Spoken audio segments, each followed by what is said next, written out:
Da Nang'ın tam kalbinden, şehrin merkezinden hepinize selamlar. Burası bildiğiniz bir Da Nang profili çizmeyecek size. Çünkü sizin bildiğiniz Da Nang daha böyle deniz kenarı, daha eğlenceli. Evet doğru Da Nang gerçekten güzel bir şehir ve eğlenceli bir şehir. Fakat buraya özel banseo yemek için biraz daha o turistik noktaya değil de şehrin içine doğru girmek gerekiyor. Banseo aslında Vietnam'ın hemen hemen her tarafında görülen bir krep. Buradaki fark Orta Vietnam'ın özellikle Da Nang bölgesinde daha farklı bir biçimde yapılıyor. Gerçi ben size diğer banseo'yu göstermiş miydim bilmiyorum. Neyse her ikisini de yani daha sonra Ho Chi Minh ya da başka bir bölgede yine banseo yeriz. Şimdi burada şöyle bir banseo'yu tadalım. Siz de bunun ne olduğunu bir anlayın. Başlayalım.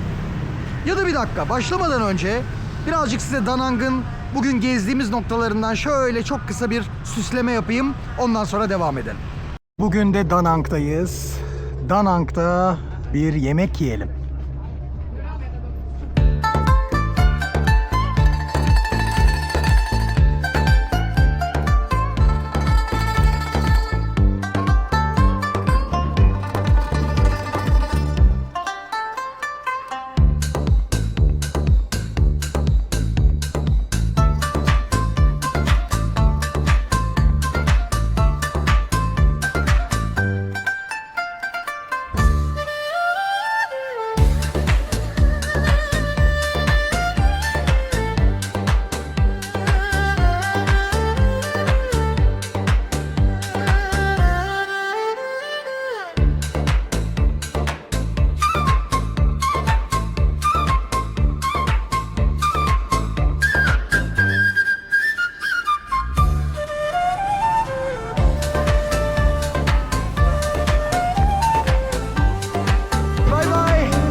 Burada dediğimiz banseo dediğim gibi Da Nang'a özel. Kendine has bir biçimiyle yapılıyor. Da Nang'ın yemeği dersem yalan olur. Dediğim gibi bütün Vietnam'da yapılıyor. Ama Da Nang'da ayrı bir biçimde ve daha farklı yapılıyor. Eğer hem varsa şehir göç almış demektir arkadaşlar. Da Nang'ın da göç alma ihtimali çok yüksek. Çünkü liman şehri. Eski bir liman şehrindeyiz. O yüzden de göç alma ihtimali çok yüksek. Evet, devam ediyoruz. Şu kalabalığa, şu güzelliğe bakar mısınız? Bu şekilde halkın olduğu ya da sokak yemeklerine bayılıyorum. Hani böyle sonradan görme insanlar vardır. Sokak yemeğini küçümser, böyle şey olarak bakar. Sonradan görmedir o aslında. Tam tersi. Ben sokak yemeğini, hatta böyle halkın içerisinde, vallahi bu bir şey edebiyatı değil. Yani ben politikacı değilim arkadaşlar. Ama halkın içerisinde yemek yemeye bayılıyorum. Gerçekten de tek kelimeyle muhteşem. Da Nang'ın banseo kültürünü bakın şurada yazıyor. Banseo. Yine aynı şekilde burada da. Tek kelimeyle harika bir kültür. Hello. Where are you from? Turkey, Istanbul. Do you know? Thank you very much. Okay. Thank you very much.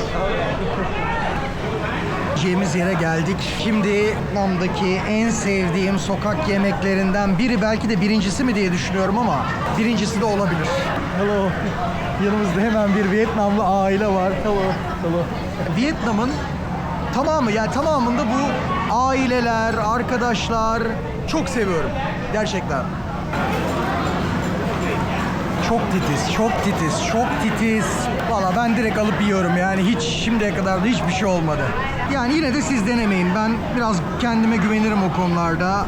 Çünkü zamanında bar sonrası, club sonrası midyeler, hamburgerler 90'ların sonunda bağışıklık sistemi böyle bayağı bir virüsle tanışmıştır. O yüzden de Vietnam ve Güney Asya bana ilaç gibi geldi.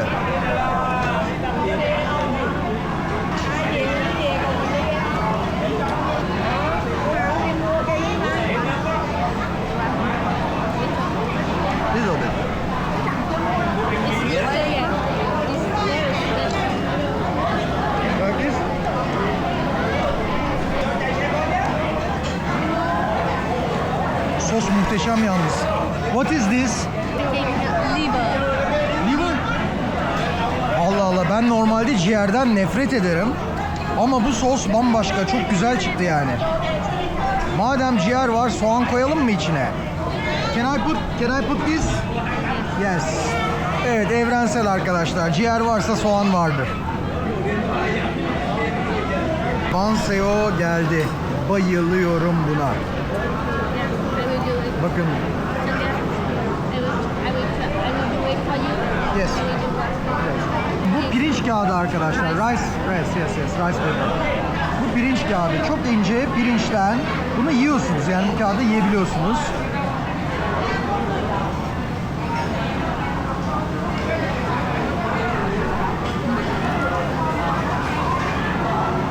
Salatadan, soğandan. Valla soğanı çok yani şeker gibi bir soğan.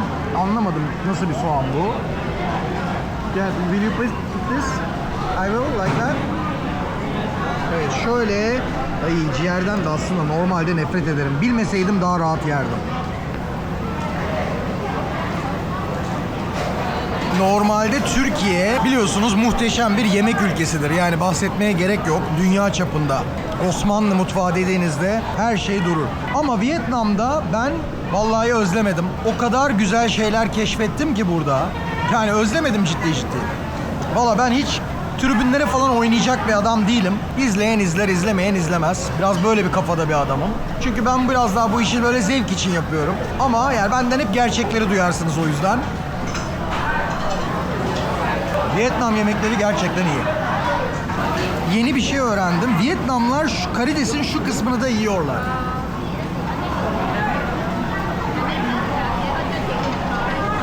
This is bo? Oh, wonderful. Arkadaşlar, bo yani inek eti. Buna bayılıyorum.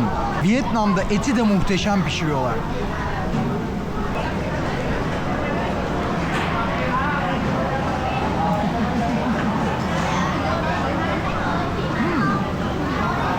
Like this.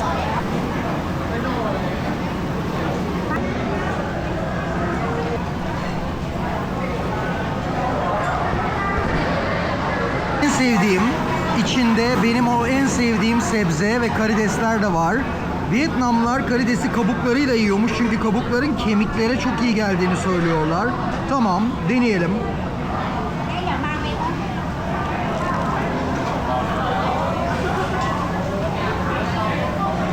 Yeniyor arkadaşlar. Gayet güzel. Biraz böyle hafiften kesiyor gibi ama gayet güzel. That's really good. Really good. Arkadaşlar gerçekten çok iyiydi ya.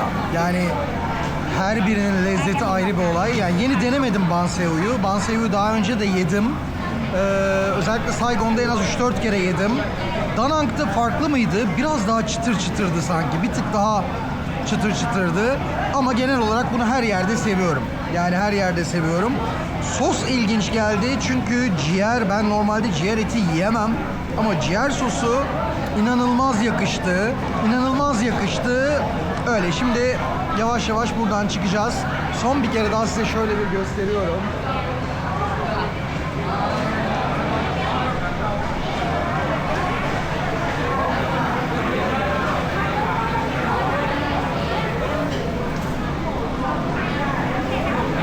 Evet, yemeği bitirdik. Kendinize çok iyi bakın.